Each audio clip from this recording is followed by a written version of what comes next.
আল্লাহ নবী একদিন মক্কা থেকে যুদ্ধ করে এসেছিলেন। নবী পাকের কাফেররা দুশমন আবু বকর পেছনে যেতে যেতে ঠিক এমনই সময় দেখা যায় আল্লাহ নবী ডান দিকে যায়।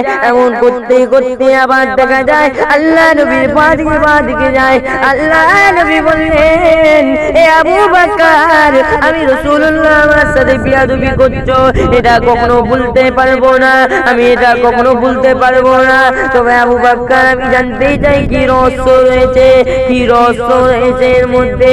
আবু বকর বলেছিল, আমি আবু বকরের জানমাল আপনার কদমে কুরবান হয়ে যায়, আমি আবু বকরের বাম্মা আপনার কদমে কুরবান হয়ে যায়, আমি আবু বকরের জানমাল আপনার কদমে কুরবান হয়ে যায়। ইয়া রাসূলুল্লাহ গে, ইয়া হাবিবাল্লাহ, আপনি মক্কা থেকে যুদ্ধ করে এসেছিলেন, কাফিররা আপনার জানের দুশমন হয়ে আছে, এই জন্য আমি আবু বকর আপনার পেছনে যেতে যেতে ঠিক এমনই সময় মনে পড়ে যায় কাফেররা সামনের দিক দিয়ে হামলা করতে পারে, এই জন্য আমি সামনের দিকে চলে যাই। কাফেররা তীর মারবে, আবু বকরকে লাগবে, কাফেররা পাথর ছুড়বে, আবু বকরকে লাগবে।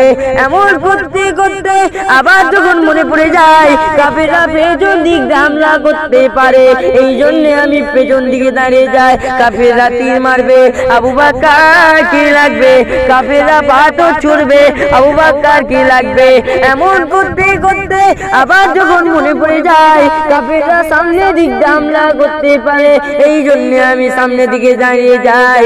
আপনার আবু বকর, এইরকম আবু বকর হাজার হাজার আপনার কদমে কুরবান হয়ে যায়, আমি মারা যাব কোনো পরোয়া নাই, আপনাকে যেন না লেগে যায়, এই জন্য আমি আবু বকর নিজের শরীরকে চতুর্দিক দিয়ে ঘিরে নিজের শরীরকে আপনার জন্য ঢাল বানিয়ে দিলাম।